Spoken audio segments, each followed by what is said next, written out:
राजा मोरध्वज परीक्षा। भारत की धरती पर बहुत से महान भक्तों ने जन्म लिया है और अपनी बेजोड़ भक्ति से भगवान को भी अपनी इच्छा पूर्ति के लिए विवश कर दिया, किंतु ना तो श्री कृष्ण के जैसा कोई भगवान हुआ और न ही राजा मोरध्वज जैसा कोई भक्त हुआ है। आज हम आपको श्री कृष्ण द्वारा राजा मोरध्वज की भक्ति की परीक्षा के बारे में बताने जा रहे हैं। लेकिन कहानी में आगे बढ़ने से पहले अगर आपने अभी तक वीडियो को लाइक नहीं किया तो लाइक कर दीजिए और चैनल को सब्सक्राइब कर लीजिए, जिससे आने वाली वीडियो का संदेश आप तक पहुंचता रहे। तो आइए चलते हैं कहानी की ओर। महाभारत का युद्ध समाप्त होने के बाद पांडवों द्वारा श्री कृष्ण के कहने पर अश्वमेध यज्ञ का आयोजन किया गया। अश्वमेध यज्ञ के बाद घोड़ा छोड़ा जाता है और वह घोड़ा जहां तक जाता है वहां तक उस राज्य के राजा की दास्तां स्वीकार कर ली जाती है। घोड़े की रक्षा के लिए धनुर्धर अर्जुन को नियुक्त किया गया था। कोई भी राज्य का राजा उस अश्व को रोकने की कोशिश नहीं करता था, क्योंकि अर्जुन ने पितामह भीष्म और महाबली कर्ण जैसे योद्धाओं को मृत्यु का ग्रास बनाया था। घोड़ा निरंतर आगे बढ़ता जा रहा था। कई राज्यों को पार करने के बाद वह घोड़ा रतनपुर राज्य की सीमा तक जा पहुंचा। रतनपुर के राजा मोरध्वज मयूर ध्वज बड़े ही धर्मात्मा और श्री नारायण के परम भक्त थे। राजा मोरध्वज का पुत्र धीरध्वज ताम्रध्वज था। धीरध्वज ने अल्पायु में ही युद्ध कला में सर्व शिक्षा प्राप्त कर ली थी। वीर धीरध्वज ने अश्वमेध का वह घोड़ा रोक लिया और घोड़े के रक्षक अर्जुन की प्रतीक्षा करने लगा।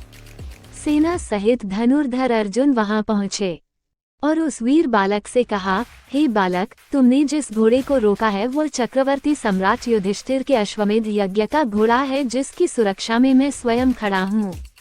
इस घोड़े को पकड़ने का साहस किसी भी राज्य के राजा ने नहीं किया। जिससे राज्य में इस घोड़े ने अपने पैर रखे हैं, उस राज्य के राजा ने युधिष्ठिर की दास्तां स्वीकार कर ली है। मैं तुम्हारी भूल समझकर तुम्हें क्षमा करता हूँ, इसलिए तुम ये घोड़ा छोड़ दो। इस बात पर ताम्रध्वज ने अपनी वीरता का परिचय देते हुए कहा कि हे अर्जुन, सिर्फ आप ही कहोगे या मेरी भी सुनोगे? मैं रतनपुर का भावी सम्राट ताम्रध्वज हूँ। मेरे पिता मयूरध्वज और माता विद्याधरणी है। मैं क्षत्रिय पुत्र हूँ और क्षत्रिय कभी किसी का दास नहीं होता। इस पर अर्जुन ने कहा कि नादान बालक, तुम जानते नहीं हो तुम क्या कर रहे हो। तुम्हारा ये बालहठ युद्ध करवा सकता है और युद्ध का परिणाम तुम नहीं जानते हो। इसलिए तुम ये घोड़ा छोड़ दो और अपने पिता को सूचित करो ताकि वह तुम्हें समझा सके। ताम्रध्वज ने अपनी वाक्पटुता से अर्जुन पर पलटवार किया और कहा, हे कुंती नंदन अर्जुन, क्षत्रिय पुत्र बाल्यकाल अवश्य अपने पिता की गोद में व्यतीत करता है, परंतु जवानी में क्षत्रिय पुत्र का क्षत्रित्व परिपक्व हो जाता है। यदि तुम्हें घोड़ा चाहिए तो तुम्हें मुझे अपने बाहुबल से परास्त करना होगा। व्यर्थ में अपना योगदान करके समय खराब ना करें। अर्जुन ने ताम्रध्वज से कहा कि हे मूर्ख ताम्रध्वज, तुझसे युद्ध करके मैं अपयश का भागी नहीं बनना चाहता हूँ, इसलिए मैं अपने बाण से तुझे तेरी माता की गोद में सकुशल पहुँचा देता हूँ। और अर्जुन ने बाण चलाया, परंतु ताम्रध्वज कोई काया बालक नहीं था, वह भी शस्त्र कलाओं में प्रवीण था। ताम्रध्वज ने न सिर्फ अर्जुन द्वारा चलाए गए बाण का उत्तर दिया, बल्कि ताम्रध्वज के तीर ने अर्जुन के सारथी को गिरा दिया। बालक ताम्रध्वज की वीरता को देख अर्जुन चकित रह गए। अब तक जिसे वह एक साधारण बालक समझ रहे थे, वे एक श्रेष्ठ धनुर्धर थे और ताम्रध्वज को गंभीरता से लेते हुए दोनों के बीच भयंकर युद्ध चालू हो गया। ताम्रध्वज ने अर्जुन का वीरता पूर्वक सामना किया और अपने एक तीर से महाबली अर्जुन को मूर्छित कर दिया। अर्जुन को वहीं छोड़ ताम्रध्वज घोड़ा लेकर अपने नगर गए, जहां उनका भव्य स्वागत किया गया। और जब अर्जुन मूर्छित अवस्था से बाहर आए तो उनके समक्ष श्री कृष्ण बैठे थे। अर्जुन ने श्री कृष्ण से कहा, हे भगवान, ये सब आपकी माया का ही चमत्कार है, अन्यथा वह बालक युद्ध में अर्जुन से नहीं जीत सकता था। इस पर श्री कृष्ण ने अर्जुन से कहा कि अर्जुन, तुम अभी भी भ्रम में हो। तुम ये सोचते हो कि संसार में तुमसे बड़ा योद्धा कोई नहीं है और तुमसे बड़ा मेरा भक्त भी कोई नहीं है। अर्जुन ने श्री कृष्ण से कहा, क्या ये सत्य है माधव? श्री कृष्ण ने कहा कि तुम्हें अपने से बड़ा योद्धा मिल ही गया है, और अगर अब अपने से बड़ा दानी और भक्त भी देखने की इच्छा है तो बताओ। अर्जुन ने श्री कृष्ण से कहा कि मैं अवश्य ही उस भक्त के दर्शन करना चाहूंगा जो मुझसे भी बड़ा आपका भक्त है।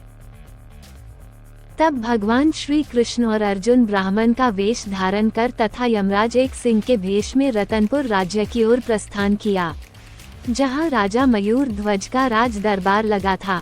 जैसे ही राजा मयूर ध्वज को इस बात की खबर लगी कि साधु उनके राज दरबार में आए हैं, तुरंत उन्होंने अपना सिंहासन छोड़ साधुओं को प्रणाम कर आशीर्वाद लिया। ब्राह्मण रूपी श्री कृष्ण ने राजा मयूर ध्वज से कहा कि हमने तुम्हारे दान की बहुत प्रशंसा सुनी है। चारों ओर तुम्हारे यश की कीर्ति है कि कोई भी याचक तुम्हारे दरबार से खाली हाथ नहीं जाता है। राजा मयूरध्वज ने ब्राह्मण रूपी श्री कृष्ण से कहा कि यह भगवान नारायण की ही मुझ पर कृपा है कि आज तक मेरे दरबार से कोई खाली हाथ नहीं लौटा है। ब्राह्मण रूपी श्री कृष्ण ने कहा कि हम आपसे ऐसी कोई वस्तु नहीं मांगेंगे जो आपके अधिकार क्षेत्र से बाहर हो। श्री कृष्ण ने राजा मयूरध्वज से कहा कि हम 3 प्राणी बहुत लंबे समय से यात्रा कर रहे हैं। हम दोनों तो कंदमूल खाकर अपनी भूख शांत कर लेते थे, परंतु हमारे साथ यह सिंहराज भी हैं जो सिर्फ मांसाहार करते हैं, और यह सिर्फ मनुष्य का मांस भक्षण करते हैं। मयूरध्वज ने श्री कृष्ण से कहा कि मैं सिंहराज के समक्ष प्रस्तुत हूँ, यदि वह मेरा भक्षण करेंगे तो मैं खुद को धन्य समझूंगा। श्री कृष्ण ने कहा कि पृथ्वी पर स्वयं को दान करने वालों की कमी नहीं है। यदि तेरे जैसा भोजन करते तो हमें आपके पास आने की जरूरत नहीं होती। महाराज मयूरध्वज ने श्री कृष्ण से कहा कि अब आप ही बताएं कि मैं कैसे सिंहराज के भोजन की व्यवस्था कर सकता हूँ। ब्राह्मण बने श्री कृष्ण ने राजा मयूरध्वज से कहा कि हमारे सिंह के भोजन के लिए आपको अपनी रानी सहित आरा लेकर अपने पुत्र ताम्रध्वज को चीरना होगा, जिससे सिंहराज भोजन कर सकें। श्री कृष्ण की आवाज सुनकर सारा दरबार आश्चर्यचकित हो गया।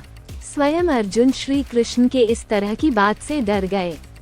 एक क्षण के लिए राजा मयूरध्वज भी डगमगाए, परंतु संभल गए। राजा मयूरध्वज ने कहा कि हे महात्मा, धन्य है मेरा पुत्र ताम्रध्वज जिसे आपने सिंहराज के आहार के लिए चुना है।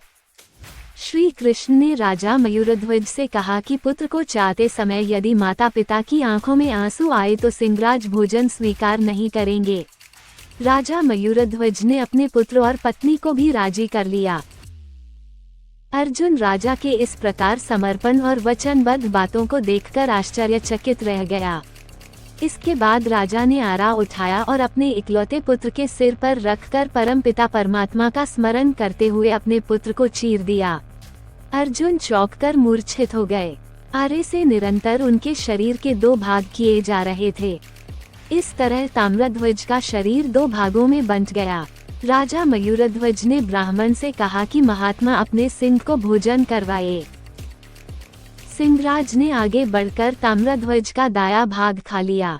तभी ताम्रध्वज की माता की बाईं आंख से आंसू टपक पड़े।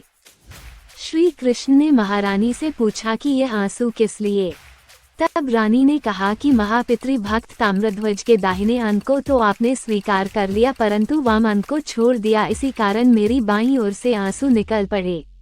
इस दृश्य को देख अर्जुन का घमंड चूर चूर हो गया। भक्ति का ऐसा प्रकाश अर्जुन ने अपने जीवन में कभी नहीं देखा था। इसके बाद ब्राह्मणों के लिए सात्विक भोजन की व्यवस्था की गई। श्री कृष्ण ने राजा मयूरध्वज से कहा कि तुम्हारे पुत्र को बैकुंठ में स्थान मिलेगा। ईश्वर तुम्हारे दान भक्ति से अति प्रसन्न रहता है और वो कभी अपने भक्तों का अहित नहीं करेंगे। ब्राह्मण रूपी श्री कृष्ण ने राजा से कहा कि अपनी दाहिनी तरफ देखें, आपके अलौकिक कार्य का फल आपको मिल चुका है। जैसे ही राजा ने अपनी दाहिनी तरफ देखा, ताम्रध्वज जीवित अवस्था में खड़ा था। अपने पुत्र को देख रानी ने उसे गले से लगा लिया।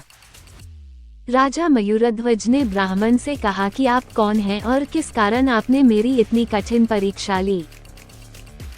भगवान श्री कृष्ण ने अपने विराट रूप के दर्शन राजा मयूरध्वज को दिए और मयूरध्वज श्री कृष्ण के चरणों में गिर गए। ये दृश्य देख अर्जुन उस महादानी राजा मयूरध्वज के पैरों में गिर गए और इस तरह अर्जुन का अहंकार नष्ट हो गया। दोस्तों, कहानी को पूरा सुनने के लिए धन्यवाद। तो मिलते हैं किसी अगली कहानी में, तब तक के लिए जय श्री राधे, जय श्री कृष्णा।